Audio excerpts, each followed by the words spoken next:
$4,800. That's the net profit one vending route operator collected last month.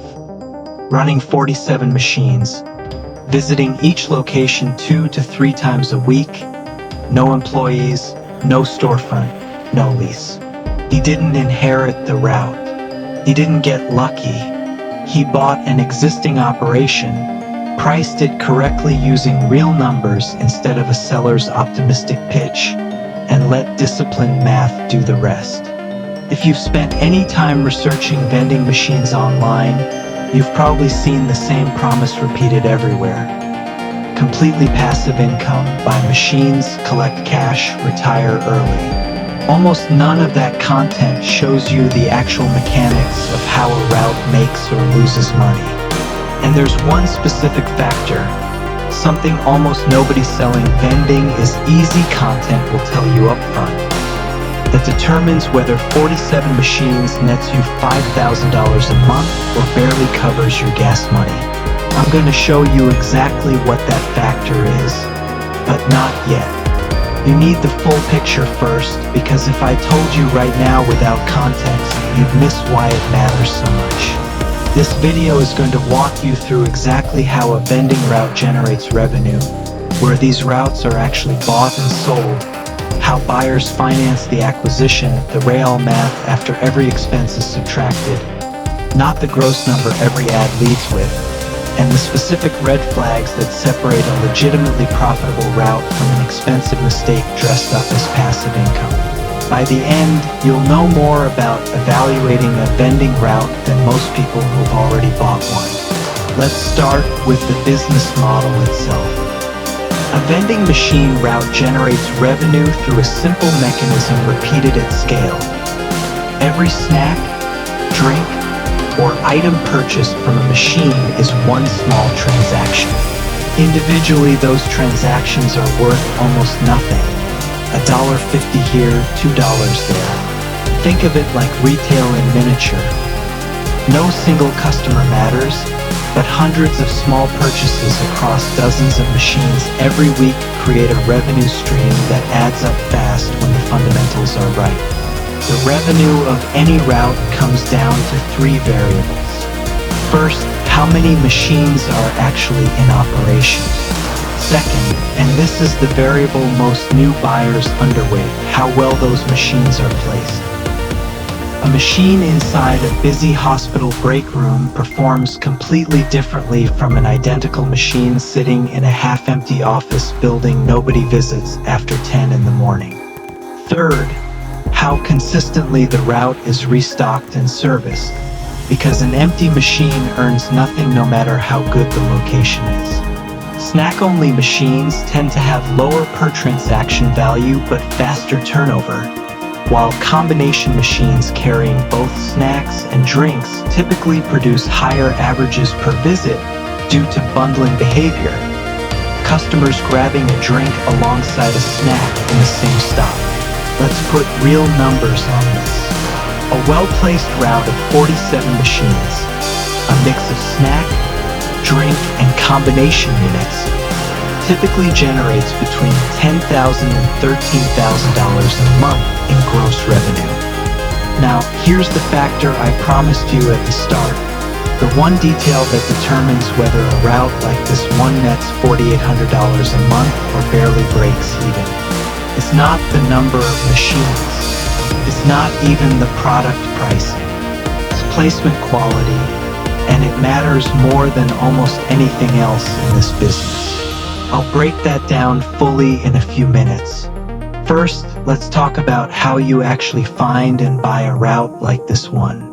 Vending routes are bought and sold through 3 primary channels, and each one has a different risk and opportunity profile. The first is general business broker marketplaces. BizBuySell is the largest in the United States and consistently lists vending routes ranging from a handful of machines up to 100+ machine operations.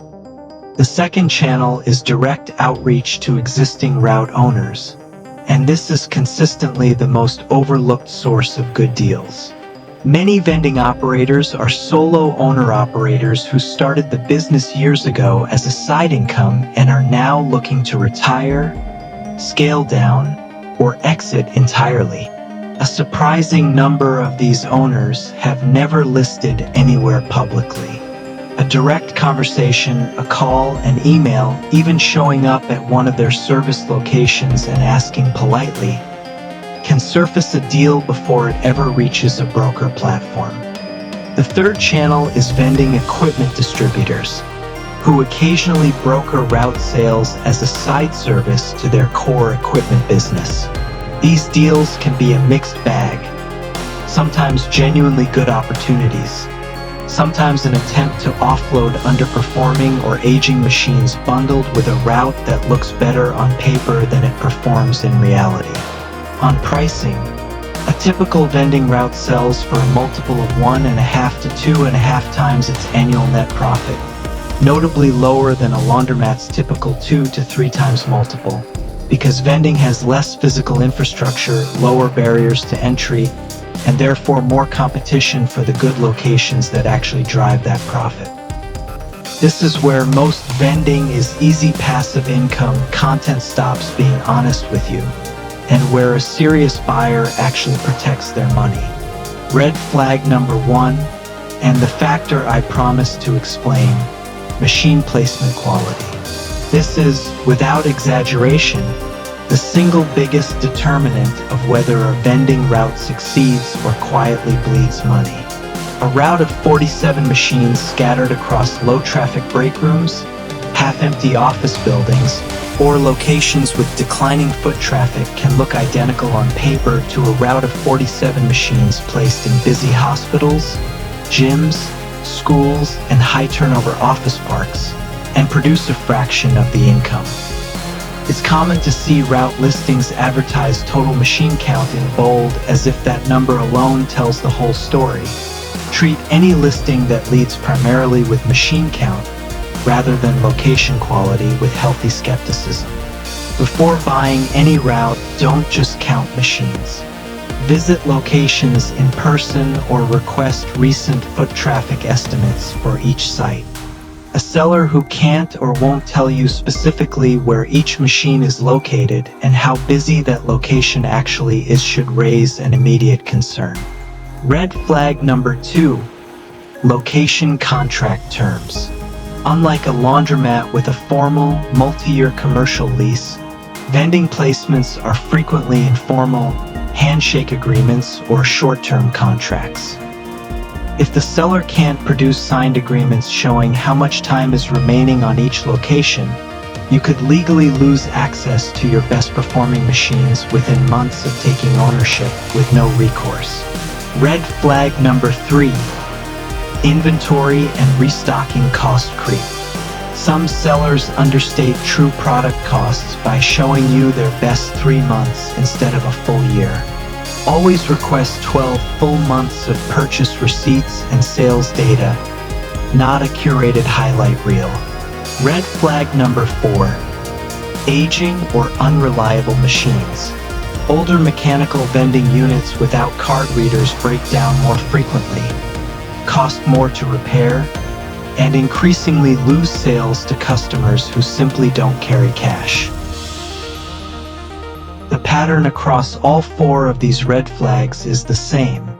The vending industry has a reputation problem because so much of the content promoting it focuses entirely on the upside and none of the operational reality. A route can absolutely be a legitimate, profitable, low-overhead cash flow business, but only when it's evaluated with real discipline. Let's walk through the complete financial picture one more time, line by line, because transparent numbers are the entire foundation of a smart acquisition decision. Starting with gross revenue.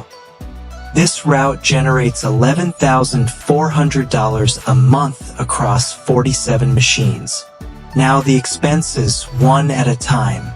Product cost runs at approximately 44% of gross revenue in this example, or $5,016 a month. That's the single largest expense in the entire business. Location commissions total $950 a month. Fuel and vehicle expenses run approximately $320 a month. Card reader processing fees add another $210.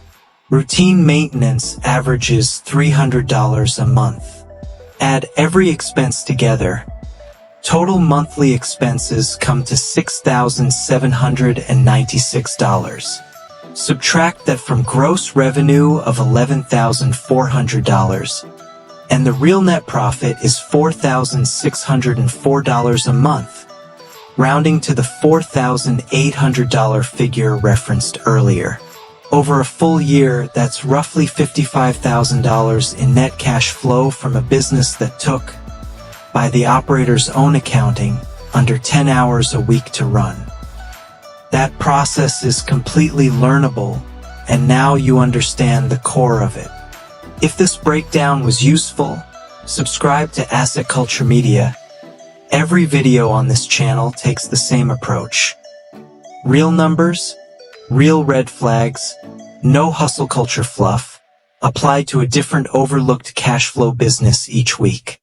Next up, we're breaking down the real economics of self-storage facilities, another asset class where the gap between the marketing pitch and the operational reality is enormous.